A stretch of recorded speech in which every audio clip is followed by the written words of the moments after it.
This is my real life story, so it is the life lesson for others, so please like and subscribe for more life lessons. So let me tell you something about the quiet that comes after a woman leaves you. It ain't the peaceful kind. It's a heavy, thick silence that fills up every room, even the ones you don't go into, and it presses down on your chest until you forget what a full breath feels like. My name is Carl, and for 31 years, I was a husband. For 1 month and 16 days, I've been a fool. A romantic fool. My daddy would have called me the worst kind. See my wife Elena, she looked me in my eyes, touched my cheek with a tenderness that fooled me for decades, and told me she just needed a week to herself. A little break. Nothing to do with me, she promised. Just needed to clear her head, find herself again. And like the love-blind, trusting old man I was, I kissed her forehead, told her to take all the time she needed, and even helped her pack a suitcase. I wanted her to be happy. That was my only crime. I wanted the woman I loved to be happy, even if that happiness started with leaving me behind in that big, empty house. The very next day, the digital world she always lived in more than the real one lit up with her truth. Posts about loving the wrong person. About finally being seen, about deserving support, a public funeral for our marriage, and I was the ghost everyone was whispering about. The assumed villain, the neglectful husband, the man who didn't appreciate her. They could all think what they wanted. I knew the truth. I gave that woman my whole life, every damn ounce of my 110%. I built her a kingdom and called it a home. And then she decided to burn it down and paint me as the arsonist. She asked for a divorce. She told our friends, our kids, anyone who'd listen, stories about me that were so far from the man I am they might as well have been about a stranger. A cold man, an absent man, a cheat, lies, all of it. She kicked me out of my own home, the one I'd paid for with 40 years of early mornings and sore backs. I was living in a temporary rental, smelling of other people's lives, while she played the wounded queen in my castle. And then 2 weeks ago, fate, or maybe just the universe's sense of cruel irony, handed me a piece of information. Elena got laid off from her fancy office job, started collecting unemployment insurance. The state was cutting her checks to help her through a tough time she'd created. And here's the kicker, the little detail that changed everything. She wasn't just sitting around mourning a marriage that was only dead on her end. Oh no, she was working 2 jobs, under the table. Cash in hand, making more than she ever did at her old salary, and still collecting those benefits. That, my friends, is fraud, a federal crime. And yesterday I finished filing the report. I've got the screen captures of her texts bragging about her new freedom gigs, her details about hours and cash payments. I've got it all. Legally, I'm standing on rock-solid ground. Morally, it feels like I'm standing in quicksand. It's a shitty, vindictive, nasty thing to do. And I've never felt better in my whole damn life, because that house she took from me, she's about to learn she can't afford the foundation, let alone the mortgage. This is the story of how a good man learns that sometimes turning the other cheek just gets you slapped twice. This is the story of the last check I ever wrote for Elena Jenkins. A story doesn't start with the betrayal. It starts decades before, in the kind of diner that doesn't exist anymore, a place called Mel's, where the chrome trim caught the afternoon sun, and the coffee was so strong it could kickstart a dead battery. I was 22 then, all rough hands and sunburned neck from working construction with my old man, my world defined by the weight of a hammer and the honesty of sweat. She was 19, a waitress named Elena, and from the moment she slid a creamer toward me and smiled, my entire universe shifted on its axis. That smile wasn't just pretty, it was a promise of something more, something beyond the dusty horizons of our small town, and her eyes held dreams so vast I felt I could get lost in them forever. Just saying her name, Elena, felt like speaking poetry into the dry air, an elegance I didn't understand or desperately wanted to deserve. I was a simple man. I liked clear skies after a rain, the satisfaction of a job done right with my own 2 hands, and the unshakable truth that a man's word was his bond. She was complicated, a beautiful swirling chaos of ideas and emotions, talking about abstract art and faraway cities, and the deep, mysterious yearnings of the soul, in a way that made my straightforward mind spin with both awe and a quiet panic. I think that's why I fell so completely and so fast. She was a magnificent, captivating puzzle I was determined to solve, believing that if I could just love her enough, I could learn the language of her heart. Our first date was at the Starlight Drive-In, and to this day I couldn't tell you a single thing about the movie flickering on that giant screen. My entire world was reduced to the scent of her perfume, something like lilacs and rain, mixing with the buttery smell of popcorn and the sound of her laugh, a bright, clear bell that rang out at the dumb parts, a sound that seemed to stitch something broken inside me back together.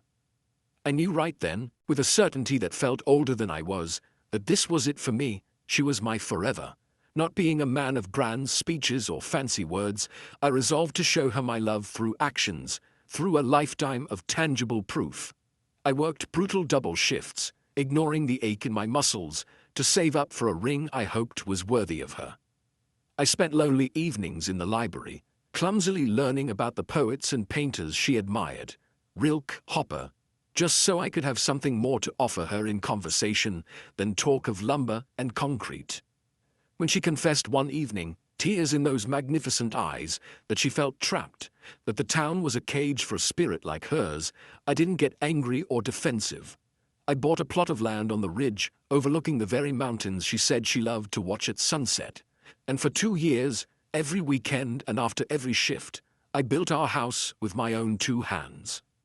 Every nail I drove, every board I planed, every shingle I laid was a silent word in my love letter to her, a testament written in oak and pine and sheer determination, a physical monument to my promise that I would build her a world where she could be free. Our sons came, 2 beautiful, rowdy boys who were the light of my life, and I worked myself to the bone to give them everything I never had, coaching Little League until my voice was hoarse, fixing broken bicycles in the driveway, being the steady, unmovable rock in their lives so they could launch themselves into the world with confidence. And all the while, Elena evolved. The waitress in a comfortable apron became an office assistant in smart skirts, then a manager with a sleek briefcase, and finally someone who lunched at bistros with clients and spoke a new language of synergy and branding and maximizing potential. A home, the one I'd built from the ground up, slowly transformed from a lived-in haven into a showpiece for her burgeoning success. The comfortable couch was replaced by a stiff, modern sectional. My beloved, cluttered workshop in the garage was relentlessly organized until my tools were put away in labeled boxes because they cluttered the aesthetic. And the walls became galleries for art that spoke to her new sensibilities but felt cold and foreign to me. Our conversations, once meandering talks about our days and our dreams, subtly shifted until they were monologues about her work, her frustrations with incompetent colleagues, her ambitious 5-year plans. I listened. God, did I listen. I cooked dinners she was too busy or too tired to eat, warming them up again and again until they were ruined. I rubbed her feet after her long days, feeling the tension in her muscles as she scrolled through her phone, barely acknowledging me. I defended her to my own family when they cautiously mentioned she seemed different, that her laughter was sharper, her time scarcer. She's growing, I insist, a loyal soldier. She's finding herself, I'm proud of her, and I was. But I was also blindly, foolishly in love with the ghost of the girl from the diner, the one who smelled of lilacs and laughed at bad movies, and I failed to see that the woman she was meticulously becoming had less and less room for a simple, reliable man in her meticulously curated world. The cracks in our foundation were there for anyone to see, but I was the one living in the house, so I learned to step over them. The expensive yoga mat that gathered dust in the corner, the silent treatments that could last for days, punishments for crimes I never knew I committed, which I would always break with a bouquet of peonies or her favorite homemade meatloaf, a peace offering from a man who feared silence more than conflict. Her new circle of friends, polished and poised, would look right through me at parties, their eyes glazing over when I spoke, as if I were a piece of the rustic furniture she'd soon replace. I chalked it all up to the stress of her ambition, to her needing more from life and from me, so I gave more. I gave more space when she needed distance. I gave more understanding when she was short with me.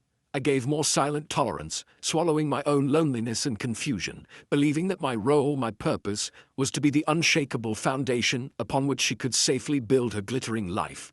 And a foundation, you see, is never thanked. It's never admired. It's buried unseen, expected to bear every weight, absorb every shock, and hold everything up forever without complaint. It's only when the beautiful, complicated structure above decides it wants a different, more fashionable foundation, something sleeker, more modern, better suited to its new profile, that the quiet, loyal concrete is deemed obsolete. And that, my friends, is when the demolition crew arrives, and the world you held up for a lifetime comes crashing down around your ears. The day she asked for the break is etched into my memory with a painful, precise clarity, a film reel that plays in my mind during the loneliest hours, every detail rendered in high-definition heartbreak. It was a Tuesday, an ordinary, unassuming Tuesday in early October, the kind of day that should have been forgotten by Wednesday, but instead became the dividing line of my life. Everything before that rain-soaked afternoon, and the desolate wasteland that came after. A soft, persistent rain tapped a gentle, almost apologetic rhythm against the kitchen windowpin of the house I built, the sound usually a comforting white noise, but that day feeling like a countdown. She was already dressed, not in her usual sharp office attire, but in expensive, soft-looking casual wear, cashmere, I'd later realize, that spoke of leisure, not work. She stood by the counter, her back to me, and that's when I noticed the first tiny fissure in reality, her coffee mug, the one I'd given her years ago that said "World's okayest wife" as a private joke, sat full and steaming, untouched. Elena never ever missed her first coffee. It was a ritual as sacred as sunrise. A cold fingertip of dread traced my spine. "Carl," she said, her voice calm, too calm, the kind of calm that sits atop a churning ocean of decision. She turned, and my heart, that foolish, hopeful organ that had beaten for her for over 30 years, did its familiar, stupid little stumble it always did when she said my name, a reflex of love that now feels like the cruelest joke. I sat down slowly at the oak table I'd sanded by hand, my work-roughened hands wrapping around my own mug for anchor. "What's on your mind, sweetheart?" I asked, the endearment slipping out as natural as breathing, a habit of a lifetime I was not yet ready to break. She took a deep breath, her gaze not meeting mine but fixing somewhere beyond my shoulder, out at the grey curtain of rain washing over the mountains. "I need a break," she said, the words dropping into the quiet kitchen like stones into a still pond. "A week, just a week to myself, to think." The sentence hung in the air between us, nonsensical, alien. I blinked, certain I had misheard, that the rain and the morning fog in my own mind had twisted her meaning. "A break," I repeated, the word tasting strange and bitter on my tongue, a concept as foreign and implausible as a distant planet. From us?" She finally looked at me then, and her eyes weren't filled with the anger or coldness I might have expected, nor the warmth I desperately hoped for. They were filled with pity, a gentle, sorrowful, devastating pity that was infinitely worse. "It's not about you, Carl," she said, her voice softening into a tone one might use with a confused child. "Honestly, you've been wonderful." She said it like it was a diagnosis delivered in a summer doctor's office. "You have been wonderful, and it's terminal. The test results are back, and your wonderfulness is what's killing us. I just feel so lost, like I'm playing a part in someone else's life. I need to find myself again. I just need some space." My brain scrambled, a frantic animal in a trap. Find herself? Where had she gone? She was right here in the home we had made together, with a man who had loved her since she was a girl, who knew the scent of her hair and the sound of her sleeping breath. Space. Good God, I'd given her galaxies of it. I'd receded so far into the background of my own life to make room for her spotlight that I'd become a silhouette. But I saw the resolute set of her jaw, a familiar tightening I knew meant the discussion, as she saw it, was not a discussion at all but a pronouncement. And in that moment, the romantic fool in me, the part she had cultivated and relied upon for decades, rose up and strangled my panic. That part believed, with a religious fervor, that love was the sacrifice of your own comfort on the altar of the other's needs. A desperate, choking need to be the good guy, the understanding husband, the man who wasn't controlling or needy, overrode every screaming instinct for self-preservation. If space was the prescription, I would be the one to hand her the bottle. "Okay," I said, the single word coming out flat and hollow, tasting of ash and surrender. "Okay, Ellie, if you need a week, you take it." I saw the almost imperceptible relaxation in her shoulders, the quiet exhalation of someone who has passed through anticipated turbulence unscathed. "Where will you go?" I asked, a helpful husband to the last. "Just a little rental cabin up by Silver Lake," she said, painting a picture of rustic solitude. "Quiet, no internet even, a real disconnect, just me and my thoughts." I nodded, a mechanical bob of my head. "That sounds good, peaceful." What followed was the most surreal and quietly horrific hour of my entire life, a pantomime of normalcy performed on the edge of an abyss. Either husband helped her pack, either man she needed a break from, carefully folded her soft sweaters and placed them in the suitcase. I tracked down her favorite pillow from our bed, the one she claimed smelled like home, and I tucked it in beside her clothes. I carried her bag out to her car, the rain misting my glasses, and loaded it into the trunk. It felt like I was the helpful Belby at the hotel of our marriage, assisting a guest with her luggage as she checked out for a solo retreat, a vacation from me. She stood by the driver's side door, the drizzle catching in her hair like tiny diamonds. She leaned in then and pressed her lips to my cheek. It was a dry, brief, sexless press of skin on skin, a kiss you might give a kindly, elderly relative. "Thank you for understanding, Carl," she whispered, and in her voice I heard genuine gratitude, which made it all so much more insane. "I'll call you in a week." I stood there on the driveway, the gravel cold and wet beneath my slippers, and watched her red taillights, the ones I'd replaced for her last birthday, glow like dying embers as they wound down the driveway I'd paved, grew fainter, and were finally swallowed whole by the grey drizzle of the afternoon. I didn't move.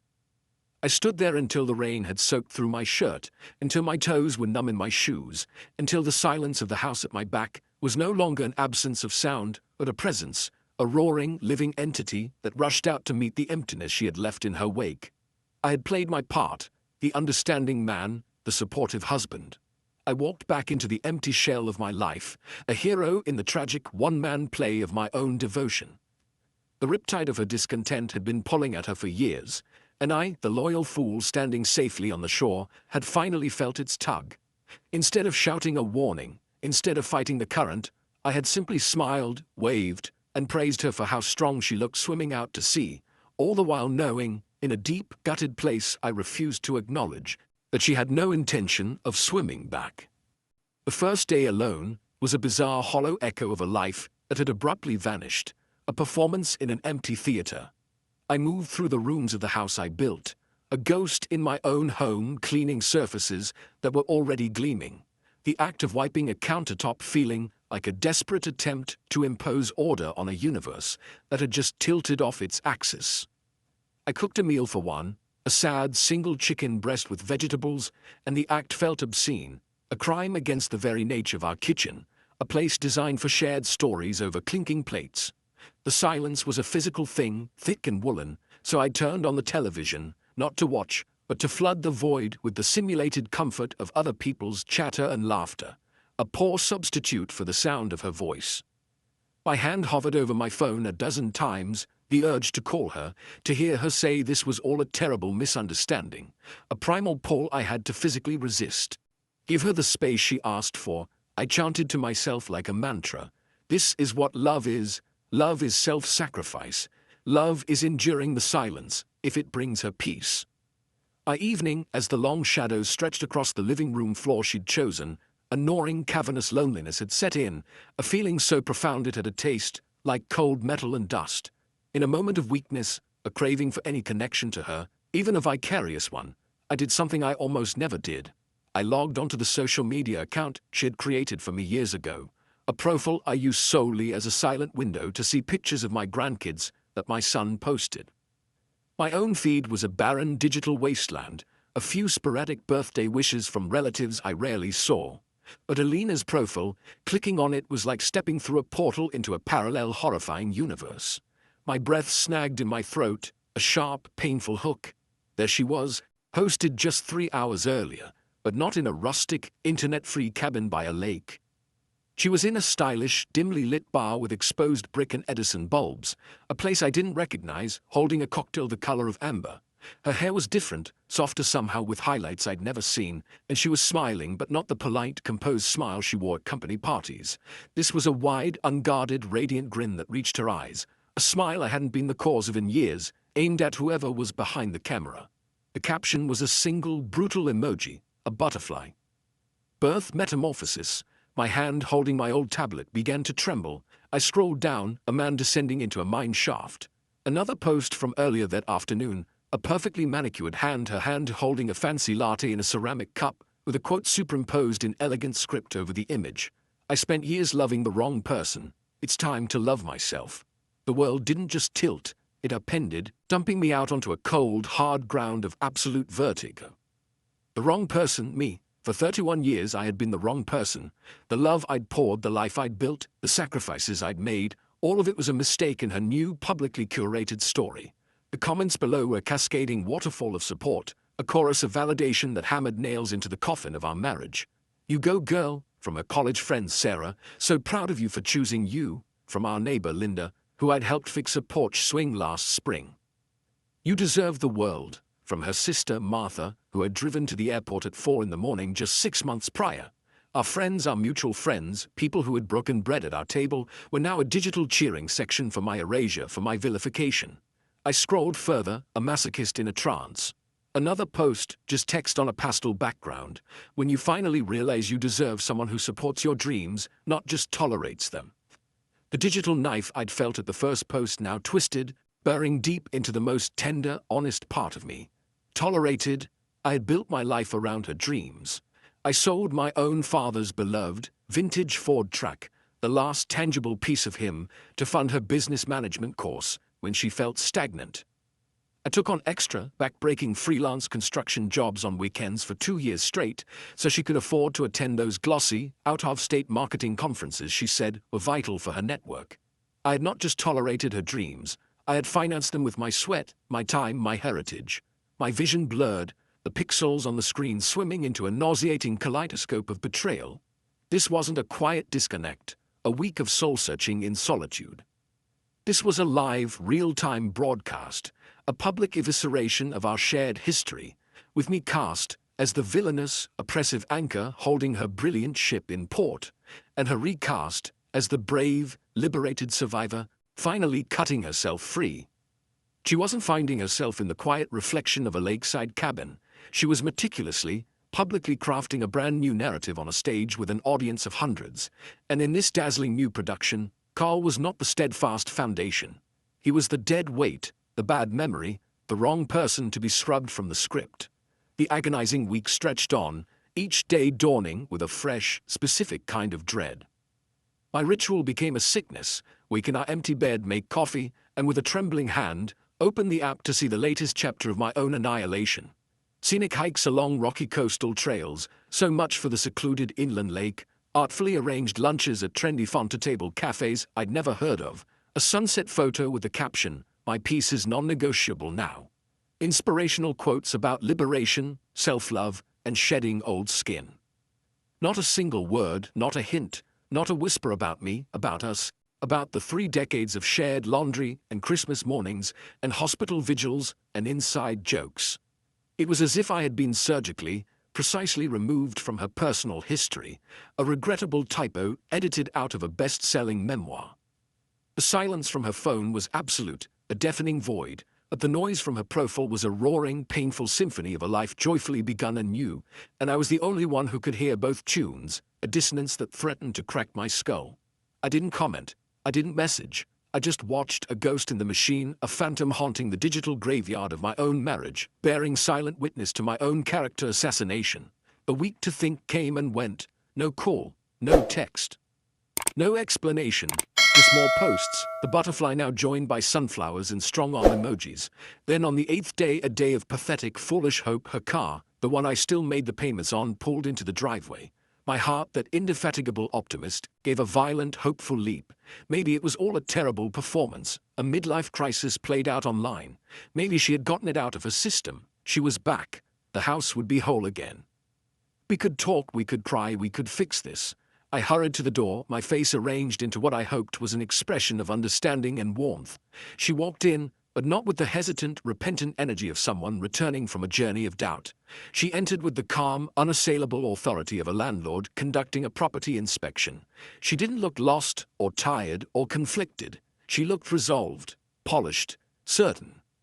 "Carl," she said, not meeting my eyes as she set her expensive leather purse on the whole table I'd refinished for her, her voice devoid of the uncertainty I'd heard a week before. "We need to talk, again." And there, in the foyer of the house, whose foundation I had poured with my own hands, surrounded by the echoes of a lifetime of welcomes, she said the words that transformed the digital knives into cold, physical steel, plunging them home. "I want a divorce." The word divorce is a small, brittle word for such a total, earth-shattering cataclysm. A single syllable that acts like a demolition charge planted at the very center of a shared universe, reducing 31 years of intertwined history to dust and irreparable fragments in the echoing space between one breath and the next. For a long, suspended moment, I couldn't speak, couldn't move. I just stared at her, this beautiful, familiar stranger standing in the kitchen I'd crafted with a young man's hope, her arms crossed not in anger, but in a kind of serene finality, as if she were announcing a minor change of plans. "Why?" was all I could finally rasp out, the word scraping its way up a throat gone as dry as desert sand.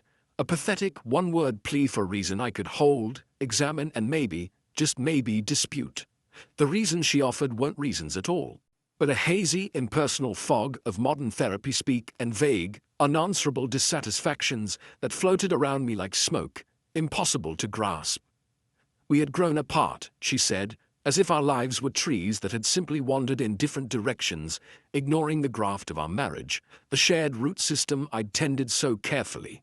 She needed to live her truth, a phrase that felt like a judgment on the life we'd lived together, branding it a lie. She was fulfilled. Each statement was a pronouncement about her internal state, with me positioned as a faceless, generic obstacle to her happiness, not a person with a name and a history and a heart she'd once claimed to love. There was no specific, terrible fight I could recall, no unforgivable act of betrayal or cruelty I could point to and say, "There, that's the wound. Let me fix it." It was death by 1,000 paper cuts I never knew I was inflicting. A silent bleeding out from wounds I couldn't see and therefore could never staunch. I begged then. I'm not proud of it, but in my raw, gutted state, pride was a luxury I could no longer afford. I begged like a man clinging to a cliff edge by his fingernails. I asked for counseling, for 6 months of trying, for a chance to understand, to change, to become whatever it was she needed me to be. He simply shook her head, a slow, sad, terribly final little motion that held more finality than a judge's gavel. "It's too late, Carl, my mind is made up." The words were quiet, clean, and absolute, the closing of a very large, very heavy door. The legal process began with a letter from her attorney, a cold, procedural engine grinding to life, all legalese and deadlines, reducing the complex tapestry of our life together to a series of assets, liabilities, and settlement proposals. But the true, intimate violence, the kind that hollows you out from the inside, happened far outside the sterile confines of that lawyer's office. The lies began as carefully planted whispers, seeds of doubt she sowed in the fertile ground of our shared social circle, and they quickly grew into a thick, choking, shouted chorus that defined me in my absence. She called our oldest son Michael, her voice expertly trembling with manufactured tears, telling him she'd endured years of my emotional coldness, that I had systematically stifled her spirit and dimmed her light, painting a picture of a joyless prison rather than a home. When he called me, his voice was a tight wire of confusion and accusation, a sound that lacerated my soul. "Dad, what did you do to Mom?" The question from my own boy hurt infinitely more than any formal divorce petition. It was the poison finding its way into the next generation, tainting a father-son bond I'd believed was unshakable. She worked her narrative on our close friends, the couples we'd spent decades with, sharing barbecues, vacations, and the trivial, precious minutiae of middle-class life. To them she painted me as secretive and withdrawn, cleverly hinting at a possible affair or some hidden, shameful life, thus twisting my quiet devotion, my steady presence, into something sinister, making my reliability look like guilt, my contentment look like secrecy. The result was a social ice age that descended with brutal speed. Invitations to the annual summer block party, the Christmas Eve gatherings, the casual Friday night pizzas, all ceased without a word. I phone calls to old friends went unanswered, ringing out into a void of polite avoidance. At the local grocery store, people I'd known for 30 years, the butcher who saved me prime cuts, the cashier whose daughter I'd hired for summer yard work, would catch my eye and offer nothing but a tight, fleeting smile that didn't reach their eyes before they quickly looked away, studying the nutritional information on a cereal box, as if their lives depended on it. I was being tried, convicted, and sentenced in the merciless court of public opinion, with Elena as the sole, charismatic witness for the prosecution, and my own voice, the truth of my character, rendered inadmissible, irrelevant. The final, concrete blow landed via a thick envelope from her lawyer, the formal proposal. She wanted the house, my house. The one I'd drawn plans for on graph paper, whose foundation I'd poured in a late spring rain, whose every wall I'd framed and sheetrocked and painted. Her argument was clinical and enraging. It was the marital home, she had raised the children there, conveniently forgetting who had built the rooms in which they were raised, and given my conduct, those unspecified, gossiped about lies now elevated to quasi-legal weight, she deserved the stability it provided. A stated plan was to buy out my share, a financial feat I knew was impossible given her circumstances. But the message was as clear as it was cruel. She intended to eject me from my own life's work, to claim the ultimate symbol of my love and labor as a trophy of her liberation.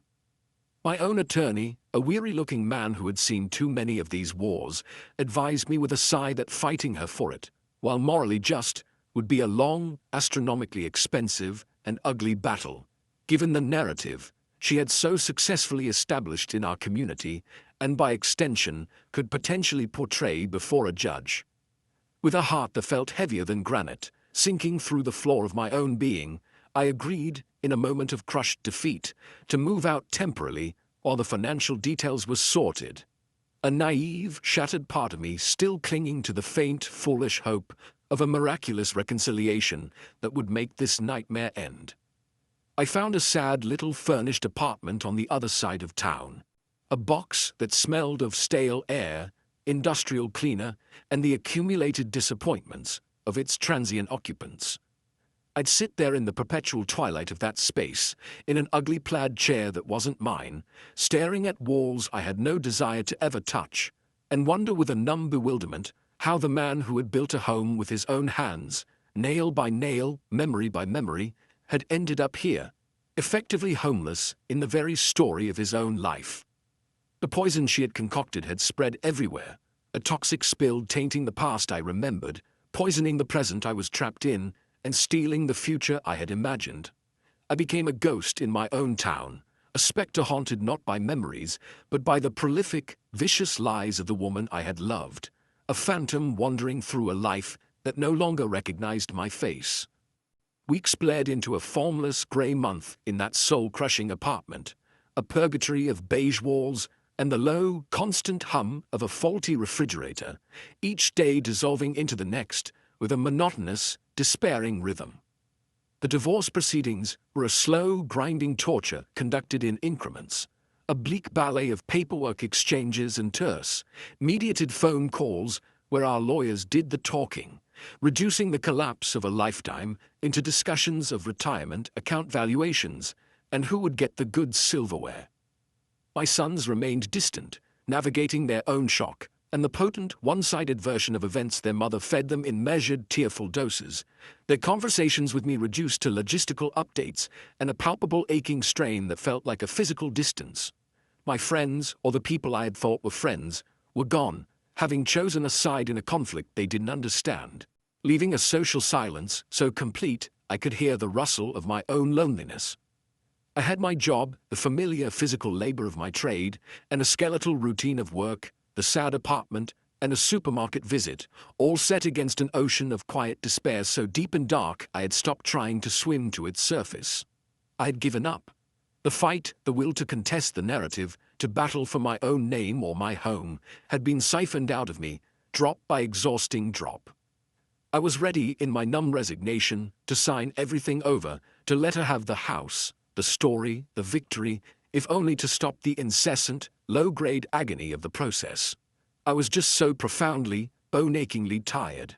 The man who built things had forgotten how to rebuild himself. Then on a Tuesday afternoon that felt eerily similar to the rain-soaked Tuesday she had first asked for her break. The same pale, indifferent light seeping through my apartment blinds.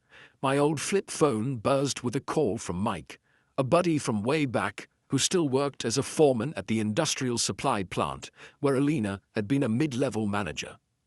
Mike had undoubtedly heard the rumors swirling through our small-town gossip mill, but he was old school, a man of few words and steadfast loyalty, the kind who believed in facts over whispers and waited to hear a man's side before forming a judgment. "Carl," he said, his voice a low, gravelly rumble, cautious and deliberate. "I don't know what's going on with you and Ellie, and it's none of my business, but I thought you should know as a heads-up. They let her go last week. Whole department restructuring, clean sweep, laid off, the news landed with a dull thud in the stagnant air of my apartment. A strange, detached flicker of pity stirred in the ashes of my anger. Even through the haze of betrayal, I knew how much she loved that job, the authority it gave her, the identity of being a career woman. It was a core part of the person she had become, and its loss, however it happened, was a genuine blow. "That's tough," I said, and I meant it, the words tasting of a confusing, residual empathy I wished I didn't feel. "Yeah," Mike grunted, then paused, as if weighing his next words. "Get this. Marcy from accounting saw her 2 days ago, lunching downtown at that posh bistro, the Oak Room, with that slick consultant Guy Larson, who's always sniffing around here, laughing like nothing was wrong. Marcy said she overheard Ellie talking about client meetings and freelance projects. Just seemed off is all, wanted you to know." He hung up with his typical lack of ceremony. I sat there in the ugly plaid chair, holding the silent phone to my ear for a long moment, the pieces of information Mike had delivered, laid off, collecting unemployment, laughing at fancy lunches, talking about freelance work, tumbling in my mind like mismatched parts from different machines. They didn't cohere into a sensible picture, but I was so depleted, so accustomed to the fog of misery, that I didn't possess the energy to force them together, to follow the thread of incongruity. A few days later, driven by the mundane necessity of retrieving a folder of old tax documents from my house, I had to mentally correct myself, a habit that still brought a sharp pang. I made the dreaded drive across town. I'd texted her I was coming, a curt, functional message. She wasn't there, but her new car, a sporty little silver convertible she'd leased in a flurry of post-separation independence, sat in the driveway I'd paved, a shiny symbol of her new life. The sight of it, parked so casually on my property, sent a fresh wave of bitter nausea through me. My task took only minutes. The folder was right where I'd said it would be, in the basement filing cabinet. Walking back to my truck, a sudden, impulsive, almost petty whim seized me. I wasn't sure what I was looking for. Maybe just a glimpse into the daily reality of the life being lived in my absence, a morbid curiosity. I lifted the lid of the large, wheeled trash bin parked at the curb for the next day's pickup. And there it was, lying right on top of a bag of coffee grounds and empty yogurt containers, not a smoking gun, but a slip of crisp white paper, a receipt. From Monique, a high-end boutique in the city I knew by reputation, only dated just 2 days prior.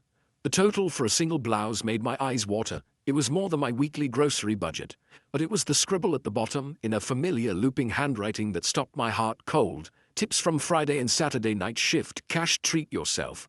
The world seemed to shrink, then explode into a hyper-focused clarity. A shift. She was working a night shift. Waiting tables or bartending, while officially laid off and presumably collecting state unemployment insurance benefits designed as a safety net for those truly out of work. The disparate pieces Mike had given me, the freelance talk, the fancy lunch, slammed together with this physical evidence. This wasn't just moving on, building a new life. This was a calculated double dip, a deliberate, covert operation. She was playing the system, expertly portraying the image of the down-on-her-luck, wrong divorcee to our friends, and crucially to the government, while simultaneously living it up on a stream of undeclared, untaxed cash, treating herself to blouses that cost more than my power tool payments. The sheer, brazen injustice of it, the added layer of fraudulent entitlement, acted like a lightning strike in the swamp of my resignation. The spark, long dormant, ignited in the ashes of my self-pity with a ferocious, clarifying heat. She had taken my home, my reputation, my peace, my past. And now she was stealing from everyone else, too, from the state, from the collective pot that was meant for people in genuine distress. The passive, defeated Carl, the one who was ready to surrender, began to recede like a tide going out, revealing something harder and sharper beneath. In his place, a colder, clearer, more determined man began to wake up from a long, pained sleep. She wanted a war of narratives, a battle of stories and sympathies. Fine. I would no longer fight her on that emotional, murky battlefield where she was the master. I would change the terrain entirely. I would fight with facts, hard, cold, undeniable legal facts. The full plan didn't crystallize all at once. It began as a quiet, iron resolve that settled in my chest, heavy and purposeful.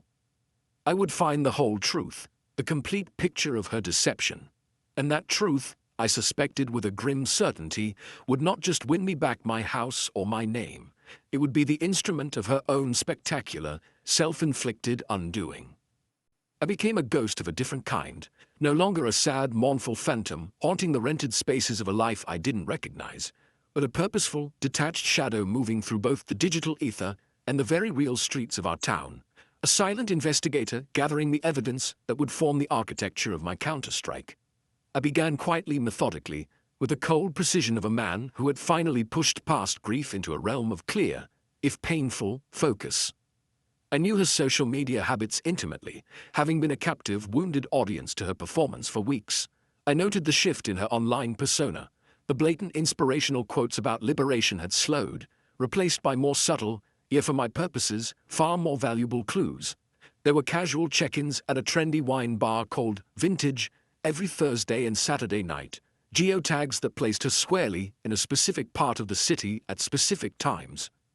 Then a tagged photo from one of her new, glossy friends at a chic brunch spot called the Sunnyside Cafe on a Sunday morning, the caption gushing, "Thanks to my favorite server Ellie for the mimosas and the amazing vibe. Sunday Funday bingo." 2 physical locations, 2 nights of the week clearly accounted for, and a role explicitly mentioned, server. The digital breadcrumbs had been laid, and I began to follow their trail into the physical world, my heart a cold, hard drum in my chest. I drove by Vintage on a damp Thursday night, the neon sign casting a purple glow on the wet pavement. I parked my battered work truck across the street and down a ways, feeling like a cliché from a second-rate detective movie, a pathetic, cuckolded husband on a stakeout. Peering through the rain-speckled passenger window into the warm, golden-lit interior of the bar, I saw her. As she was, not in some desperate, dingy uniform, but in a sleek, elegant black dress that hugged her figure, her hair styled in a loose, sophisticated updo, moving with a fluid, practiced grace as she carried a tray of glittering martinis to a table of laughing, well-dressed patrons. She threw her head back and laughed at something one of them said, the expression on her face one of effortless, vibrant engagement, completely in her element. This was no hardship gig, no desperate scramble to make ends meet. This was a conscious choice, a lifestyle selection that came with fancy cocktails and fat cash tips, a world away from the image of the struggling, unemployed divorcee she was cultivating elsewhere. The following Sunday morning, under a brittle sunny sky, I visited the Sunnyside Cafe. I took a secluded booth in the far back, wore a baseball cap pulled low, and ordered a coffee I had no intention of drinking. And there she floated, a vision of cheerful efficiency in a stylish, striped apron over dark jeans, her smile bright and professionally warm as she refilled coffee cups and delivered plates of avocado toast and eggs Benedict. She was good at it, charming, attentive, quick, a natural in this role too. I watched her for 10 minutes, the knot in my stomach tightening from a dull ache into a hard, furious ball of anger and betrayal, before I laid a few bills on the table and slipped out, a phantom in my own town, unseen and unrecognized by the woman who had shared my bed for 3 decades. The facts were now incontrovertible. She had 2 steady, under-the-table jobs. She was making cash, and given the clientele at those establishments, likely very good cash. And simultaneously, she was unquestionably filing for weekly unemployment insurance benefits, swearing to the state that she was out of work through no fault of her own, available and searching for employment. This was the textbook definition of fraud, of knowing something in your gut and being able to prove it in a way that would withstand the cold scrutiny of a government bureaucracy were 2 entirely different things. I needed a confession, something concrete and undeniable that tied her directly to the crime. I couldn't just pick up the phone and tell some faceless state investigator, my soon-to-be ex-wife is a liar. I needed a digital paper trail, a string of her own words that would damningly corroborate my observations. To get it, I devised a simple, manipulative plan, one that made my skin crawl with its deceit, even as I meticulously set the trap. I hated myself for the calculation of it, but I reminded myself that the old Cole, the honest, straightforward man who would have found this tactic repulsive, was the very man she had buried under a mountain of her own malicious lies. That man was gone, a casualty of her war. I picked up my phone, my thumb hovering over her name in my contacts, and composed a text. I crafted it with the care of a forger, each word chosen to project the defeated, conciliatory, still worried husband she would expect me to be. Elena, hope you're okay, heard about the job, that's really rough. I know things are bad between us, but if you're in a bind with the mortgage or anything let me know, I still care. I hit send and then waited, the silence of my apartment swelling around me, the tension a living thing. An hour later, the 3 dancing dots appeared, a digital heartbeat on my screen. Her reply, when it came, was a masterpiece of condescending pride and unwitting transparency. "Don't worry about me, Carl, I'm doing better than ever. Actually landed 2 great opportunities right away. Flexible, cash-based. The freedom is incredible, making more than the old job already, so you can keep your concern. I don't need anything from you." My heart hammered against my ribs, a frantic bird in a cage of bone. I had her. She had admitted to working to cash payments, to earning more than her previous salary. But for the trap to snap shut completely, I needed specifics, names, places, a roadmap of her deception. Playing my part, I typed back, my fingers steady and cold despite the storm of triumph and fury raging inside me. "That's great," I wrote, feeding her ego. "Really glad to hear it. Cash is king, I guess. What are you doing, if you don't mind me asking? Just curious." I held my breath, the phone feeling like a live wire in my hand. Would she take the bait? Would her narcissistic need to showcase her success, to prove her superiority in our ruin, override her caution? The bubbles appeared, then disappeared, then appeared again, a tantalizing dance of hesitation. And then her final, glorious, self-immolating message appeared. "Hosting and cocktail serving at Vintage Thursat. Amazing tips. And brunch shift at the Sunnyside Cafe on Sundays. Owner is a friend, pays cash daily. It's perfect. Lets me focus on my projects during the week." There it was, laid out in the cool blue light of my screen, the full confession in her own unmistakable words, the specific employers, the exact days and shifts, the explicit admission of daily cash payments, a direct violation of the requirements for receiving unemployment aid. With deliberate, calm movements, I took a screenshot. Then another, capturing the entire conversation thread. I saved the images to a secure, cloud-based drive she could not access, creating multiple backups. The hunt, the lonely, shameful, necessary hunt, was over. I had captured the unvarnished, damning truth. Now, holding that truth in my hand like a live grenade with the pin pulled, I had to decide what to do with it. The moral high ground I had clung to for so long, the identity of the good man who turned the other cheek, now felt like a distant, naive memory, a plateau I had been pushed off of. All I could see before me was the vast, desolate canyon of betrayal she had carved between us, and the narrow, perilous, and terribly tempting bridge of revenge that now spanned it, beckoning me across. For 2 full, tortuous days after capturing the damning evidence, I did absolutely nothing, paralyzed by a moral inertia that felt as heavy as lead in my veins. The screenshots sat in my newly created, encrypted digital vault, glowing with a sinister, potential energy on the screen of my laptop, a modern-day Pandora's box I was terrified to open. I would power up the machine, open the folder, stare at the images of her confessional texts, the cheerful admissions of cash-based work at named establishments, and then snap the laptop shut, a wave of nauseous churning rising from my gut. This act I was contemplating, this cold, bureaucratic knife in the back, wasn't me. I was Carl, the guy who stopped to help a neighbor fix a sagging fence on a hot afternoon just because I saw him struggling. The man who once drove back 10 miles to the hardware store to return 75 cents in overpaid change. The fool who still, deep down, believed in playing by the rules, in fairness, in a fundamental decency that governed human interactions, even in conflict. The thought of reporting my wife, even my estranged, vengeful wife, to a faceless government agency felt profoundly dirty, a vindictive, petty act that crawled on the underbelly of decency. It felt like the very thing she had falsely accused me of being, small, mean, and cruel. I wrestled with the specter of my own soul in the endless, echoing quiet of that furnished apartment, the debate a screaming tinnitus in my mind. Was this justice, a rightful balancing of the scales? Or was I, in my rage and hurt, simply mutating into a monster to combat the monster she had become? Would this act of retribution forever erase the good man I believed or hoped was still in there somewhere? Then, in the stillness, the memories would ambush me, not as soft nostalgia, but as sharp, serrated flashes of pain.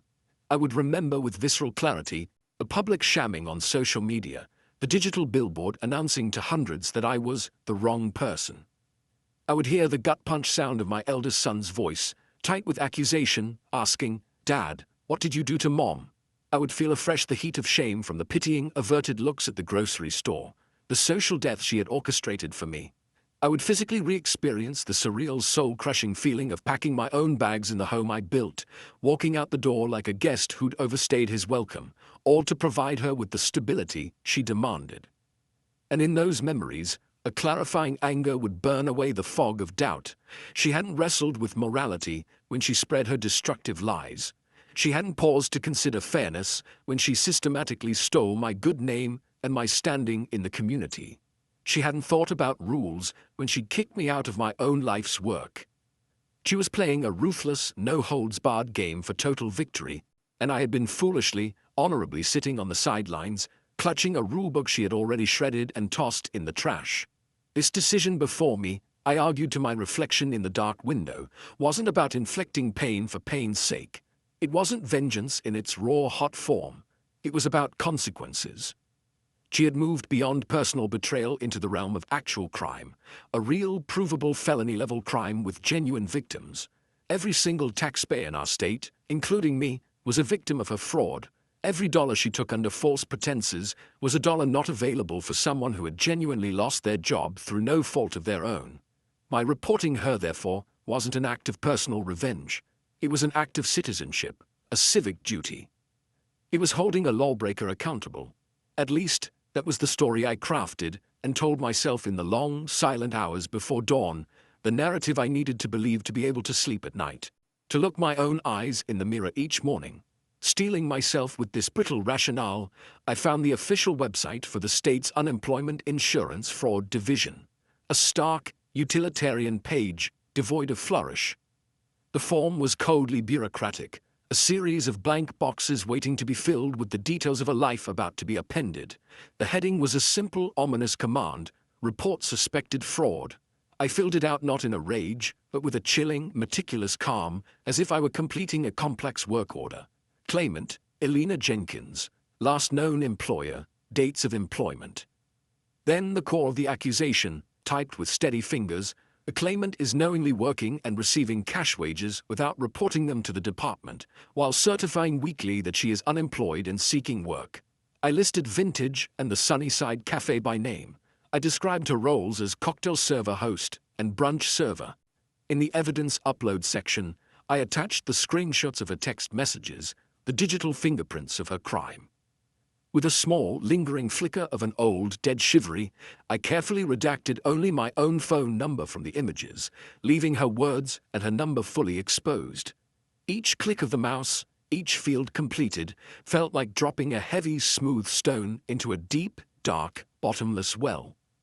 There was no immediate sound, no satisfying splash of consequence, just the silent descent into an unknown depth, but I knew, with absolute certainty, that the ripples were coming, that they would expand and travel and eventually crash against the shores of her life with irresistible force.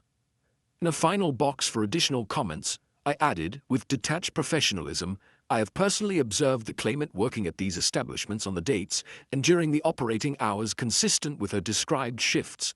I positioned the cursor over the submit button. There was no drumroll, no climatic music, only the hum of my laptop fan and the frantic beating of my own heart. I clicked. The screen refreshed instantly. There was no dramatic fanfare, no confirmation sirens. Just a bland, generic message in blue text. Thank you for your report. Your information has been submitted. That was it. The deed, the irreversible, monumental deed, was done. I leaned back in the creaky desk chair, the air rushing from my lungs in a long, shuddering exhale. I expected to feel a surge of triumphant righteousness, a bolt of dark, sweet satisfaction coursing through me. Instead, what flooded in was a profound, echoing hollowness, as if I had just surgically removed a part of my own history. And beneath that, a fatigue so deep and total it felt cellular, seeping into my very bones. The white-hot anger that had fueled this entire investigation, that had propelled me from a state of broken resignation to one of focused purpose, was now utterly spent, extinguished, leaving behind only the cold, hard, lonely reality of what I had just set in motion. I had potentially unleashed a world of legal scrutiny, financial penalty, and bureaucratic hell upon the woman with whom I had shared a bed, a name, a family, and over half of my mortal existence. The pen, or in this modern age, the computer mouse, had proven to be an instrument of far greater, more terrible weight than any hammer, any physical tool I had ever swung in my life. It was a weight not of mass, but of consequence, and I now carried it entirely on my own shoulders. The machinery of revenge was engaged, its gears meshing silently somewhere in the bowels of a state office building.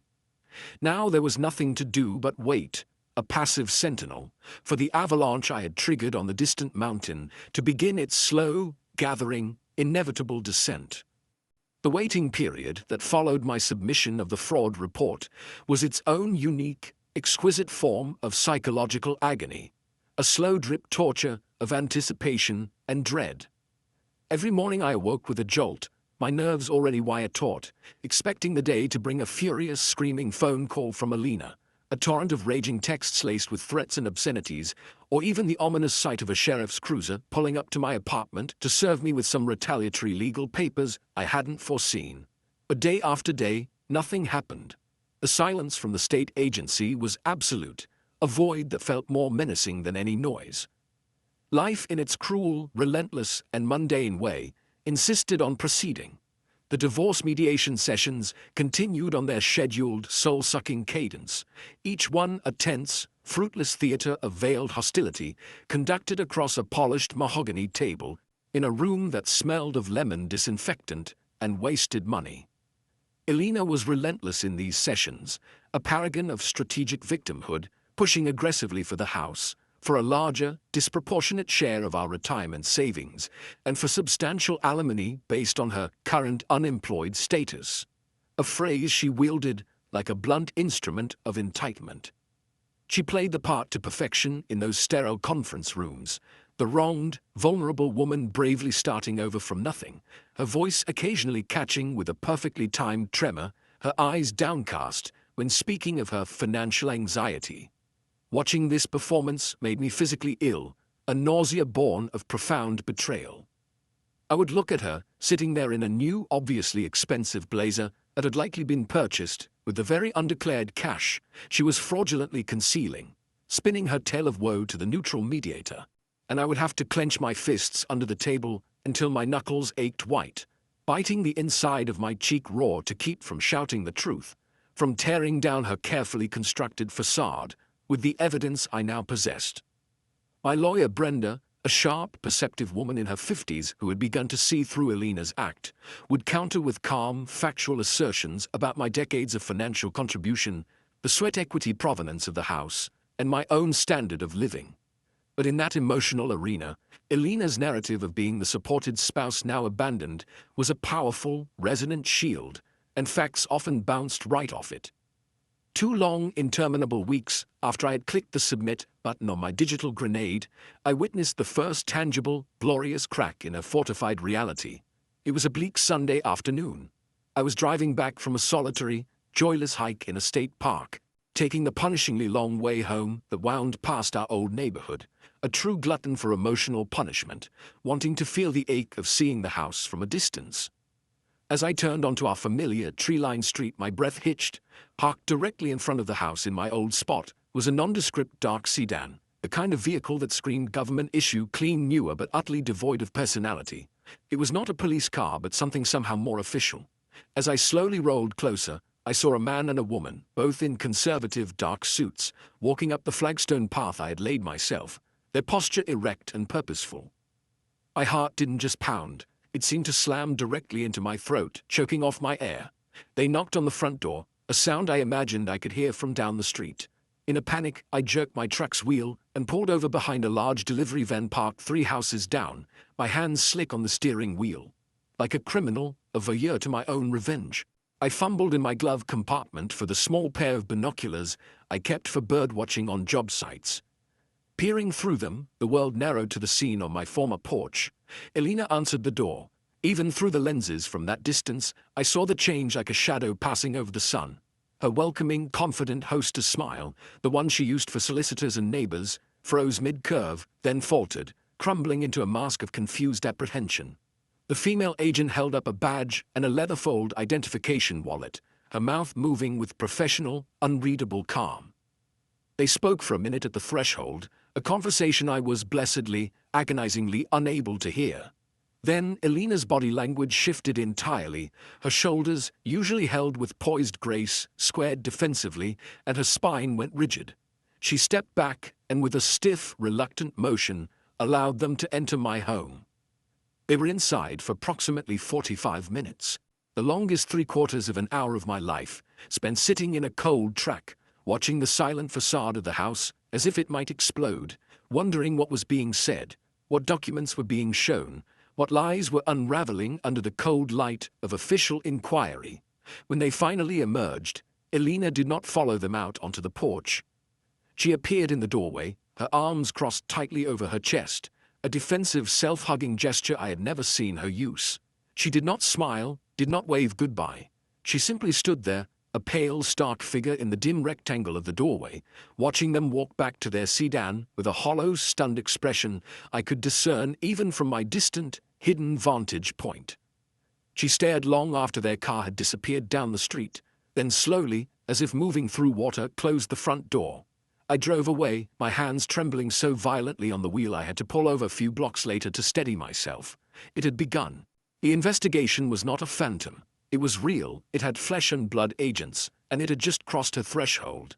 The next cracks appeared not in person, but in the digital realm where she had once been so prolific. Her social media feeds, once a torrent of carefully curated liberation and glossy new beginnings, fell into an abrupt and total silence. The habitual Thursday and Saturday night check-ins at Vintage vanished. The sunny Sunday brunch tags from the Sunnyside Cafe disappeared. The inspirational quotes about self-love and strength ceased entirely. Her previously vibrant profile became a ghost town, a frozen monument to a narrative that had suddenly, urgently, needed to be scrapped. Then about a week after the agent's visit, my phone rang with a number I hadn't seen in months. A mutual acquaintance from our old social circle, a man named Dave, who had been one of the first to awkwardly distance himself after the split. His voice buzzed with the low, eager hum of someone sharing scandalous gossip. "Hey Carl, listen man, heard some weird stuff about Ellie. Rumor is she got into some hot water with the unemployment office. Something about working off the books. I guess she had to quit both her little jobs, like really suddenly. And you know that consultant guy Larson she was always with? He's been telling people at the club that she's complicated, and he's keeping his distance for now. Just thought you should know. The poison she had so expertly manufactured and spread about me was now, by the inexorable law of karma, seeping back toward its source. The community narrative was shifting, subtly but unmistakably. The brave, wronged survivor was beginning to look shady, unreliable, complicated. I said nothing to Dave, just made non-committal grunting sounds of vague interest, offering no fuel, no satisfaction. But inside my chest, where for so long there had been only a hollow ache or a burning anger, a new sensation began to form, a cold, hard, crystalline shard of pure, undiluted satisfaction. It was small, but it was diamond-sharp and undeniable. She was scared. She was cornered. The ground beneath the glittering new life she'd built was turning to quicksand, and she had absolutely no idea who had pulled the plug, who had shaken the foundation. The foundation she had taken for granted, the one she believed would quietly, politely crumble and bear the weight of her blame, had just, with one silent, seismic kick, begun to kick back. The formal certified notice from the state's fraud division, a packet of legalistic dread outlining the allegations, the evidence, and the impending consequences, finally arrived at her door. And this time, the carefully maintained dam of her composure shattered completely, unleashing a torrent of panic and fury that flooded directly into my world. My phone, which had been a silent, inert brick for weeks, exploded into a frantic, buzzing seizure at exactly 8:07 p.m. on a Tuesday night. The screen illuminated with her name, a sight that once would have sent a thrill through me, but now only prompted a cold, clinical observation. I let it ring out, listening to the violent vibration skitter the device across my coffee table until it fell silent, only to immediately erupt again, and then again, a relentless digital assault. Then the text notifications began to cascade, a rapid-fire barrage of luminous panic on my lock screen, each one a window into her escalating disintegration. "What did you do? You reported me, you sick vindictive bastard." And my lawyers screaming ATME. "They're making me pay everything back." With PNLTAS, I read them as they appeared, my face a placid, impassive mask in the dim light of my apartment, feeling none of the hollow uncertainty that had plagued me before, Only a profound, bone-deep, weary calm, the calm of a storm chaser after the tornado has finally passed over, leaving nothing but a stark, cleared landscape. She called from a different number, likely a burner or friend's phone, and this time I swiped to answer, holding the device to my ear in silence, offering her only the void of my breathing. "Carl, you answer me right now," she shrieked, her voice stripped of all its usual polished, modulated control, raw and ragged as torn fabric, a sound of pure, unfiltered terror. "Did you tell them? Did you send them those texts?" I took a slow, deliberate breath, the air cool in my lungs. "What texts, Alina?" My voice was quiet, flat, a stone dropped into a well. "The ones where you told me about your 2 cash jobs, the ones where you bragged about making more than your old salary, those texts."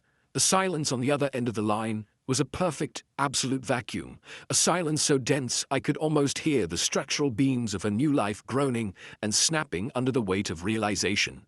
You set me up," she whispered finally, the words barely audible, drenched in a horrifying, dawning clarity. "No," I said, and for the first time my voice gained a sliver of emotion, not of anger, but of a deep, resonant, ancient tiredness, the fatigue of a man who has carried a great weight for miles and has finally, at great cost, set it down. "I didn't set you up. You broke the law. You lied to the state to take money you weren't entitled to. All I did was tell the truth. Something you seem to have a real fundamental problem with." The dam on her end broke completely then. The anger dissolved, replaced by the guttural, uncontrollable sounds of sheer systemic collapse. She started crying, but these were not the delicate, performative tears she might have shed in mediation. They were great, heaving, ugly sobs that racked the phone's speaker, a chaotic mix of rage, terror, and the sheer animal panic of a cornered creature. "They're going to take everything." She wailed, the words gulped between gasps. "The penalties, the back payments, it's tens of thousands. I can't afford the house, I'll lose it. Is that what you wanted? You want me homeless? Is that your justice, you miserable old man?" I didn't answer immediately. Slowly, deliberately, I let my gaze travel around the confines of my small, quiet, profoundly lonely apartment. The rented furniture, the blank walls, the window looking out onto a parking lot instead of my mountains. I thought of the home I had built, room by room, memory by memory, the smell of the cedar I'd used in the closets, the particular creak in the third step of the staircase. "You wanted the house, Alina," I said, my voice dropping to a near whisper, yet every syllable carrying the weight of finality. "You fought for it. You argued you needed the stability. You had me removed from it." "Well," I said, and as I spoke, I felt the final clinging fragment of the old Carl, the romantic, the forgiver, the eternal husband, detach and fall away into the abyss between us. "Now you get to be responsible for it. All of it. The mortgage, the taxes, the insurance, the upkeep, and the full, unedited consequences of your own choices." I hung up then, the click of the line disconnecting sounding as final as a coffin lid closing. I didn't block her number. I left the line open, a passive conduit for the symphony of her unraveling. Over the next 72 hours, the texts and voicemails piled up in a digital heap, a chronological map of her descent from furious accusation to abject, desperate negotiation. The messages shifted in tone, color, and promise. "We can talk about this. Be reasonable. I'll drop the alimony request entirely.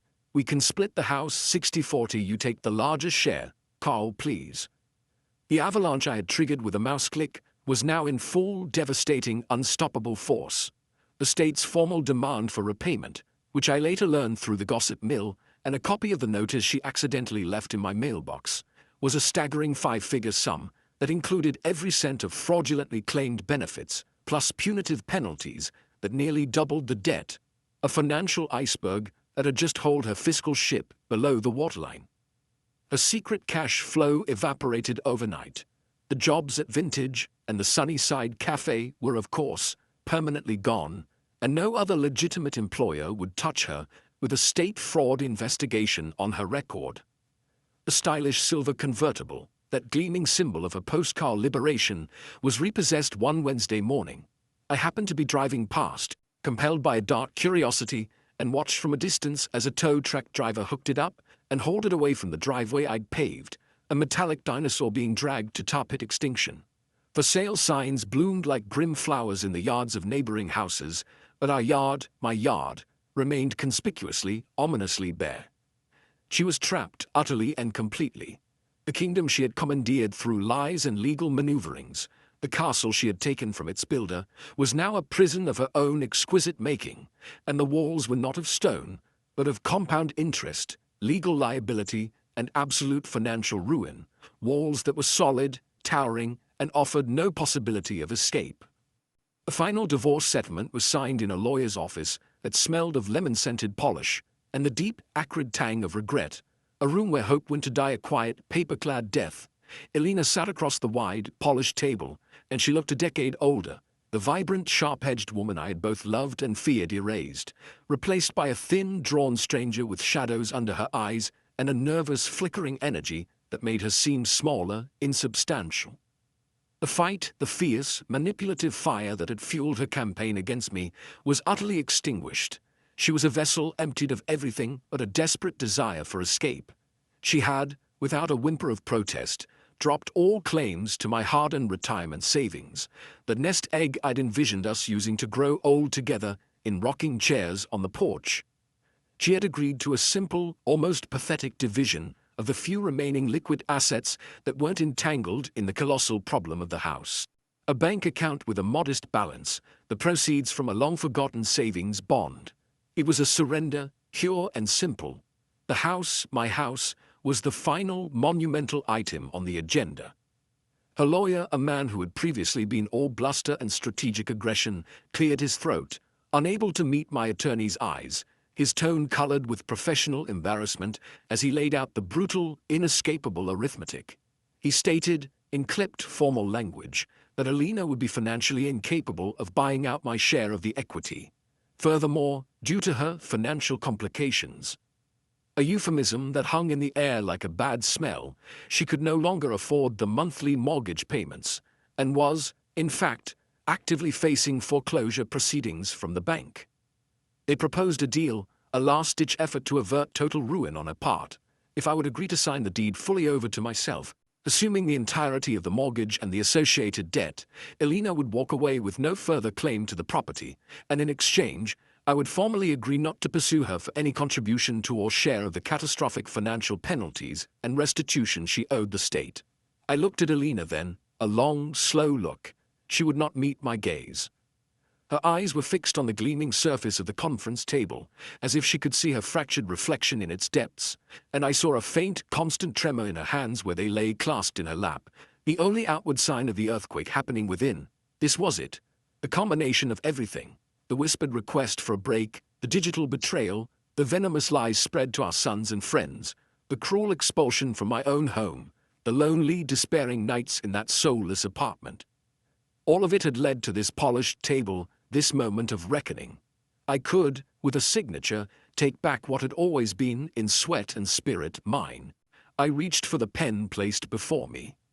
It was a cheap plastic ballprint, not the elegant fountain pen I'd used to sign our marriage license in a sun-dappled garden a lifetime ago, but as I picked it up, it felt like it carried the exact same cosmological weight, the gravity of a decision that would permanently alter the trajectory of a life this time, for finality.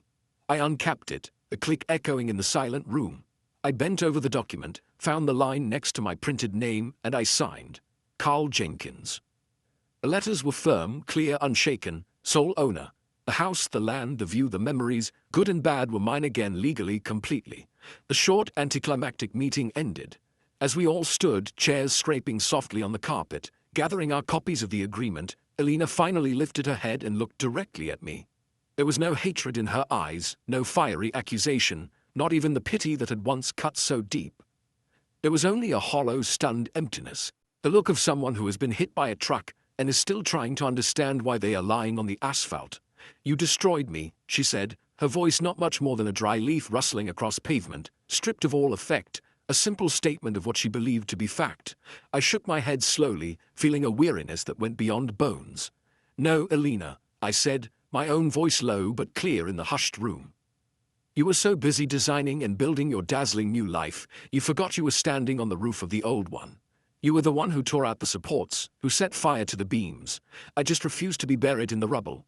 I turned and walked out, leaving her standing there with her lawyer, leaving the smell of lemon and regret behind. I pushed through the heavy glass doors of the office building and emerged into the crisp, golden light of an autumn afternoon. I did not drive back to the apartment. I pointed my track toward the hills, toward my neighborhood, toward my house. My house. I used my key, the one I had never relinquished, the one she had never asked for, and turned the lock, the familiar metallic snick, a sound more welcoming than any words. I pushed the door open and stepped inside. It was different. The ghost of her presence lingered in the choice of throw pillows, in the art on the walls, in the faint, forgotten trace of her perfume in the hall closet, but it no longer felt like a living space. It felt like a museum exhibit curated to document a life that was conclusively, irreversibly over. I walked through the silent rooms, my footsteps echoing, and made my way to the kitchen, the true, beating heart of the home I had built for her. I pulled out a chair and sat at the heavy, solid table I had crafted myself from reclaimed barn wood decades ago, sanding it smooth until the grain shone like silk. The quiet that surrounded me now was profoundly different from the heavy, oppressive silence of the rental apartment. This quiet was not empty, it was full of potential. It was not accusing, it was accepting. It was mine. It was the deep, peaceful, exhausted quiet that follows the passing of a long and violent storm, when the air is washed clean and the world, though changed and littered with debris, is finally, blessedly still. A month later, a final piece of mail forwarded from my old apartment arrived. It was an official notice from the State Department of Labor, a copy sent to me as the reporting party. On plain, bureaucratic paper, it stated succinctly that the case against Alina Jenkins had been formally resolved with a full admission of guilt and the establishment of a long-term, structured repayment plan to settle the debt and penalties. Case closed. I read it once, then filed it away in a drawer with the other divorce papers, a closed chapter in a closed book. The revenge, intricate and cold and perfectly executed, was complete. Justice of a harsh, personal, and distinctly unpoetic kind had been meticulously served. But as I sat later that evening on the porch of my reclaimed house, a blanket over my knees, watching the sun bleed its last fiery colors behind the familiar silhouette of the mountains I had specifically bought this land to see, I felt no urge to celebrate, no pang of triumphant glory.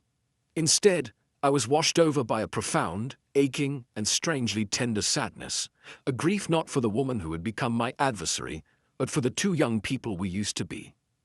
I mourned for the 22-year-old laborer with rough hands and a heart full of simple, earnest love, and for the 19-year-old waitress with a dazzling smile and eyes that held what I mistook for forever. I felt in my soul the crushing weight of those 31 shared years, a weight comprised of a million tiny moments, breakfasts, arguments, jokes, sickbed vigils, Christmases, quiet Sundays, all of it.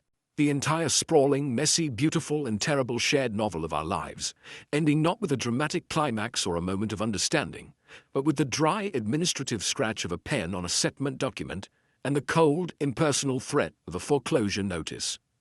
The house was mine again, the truth was known, the score was settled, and I was alone with the quiet and the view.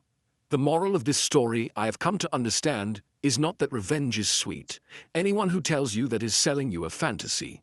The real, bitter truth is that revenge is a corrosive poison, a toxic draft that burns on the way down and leaves a lasting, metallic aftertaste in your soul. You administer it to your enemy, yes, but to do so, you must be willing to open your own throat and drink a deep, measured dose of it yourself. You must become, in some essential way, a reflection of the very thing you fight against. You trade a piece of your own innocence, your own belief in simple goodness, for the cold satisfaction of a balance restored. The house is quiet, the view is mine, and the poison, though the dose is done, is now a permanent element in my blood.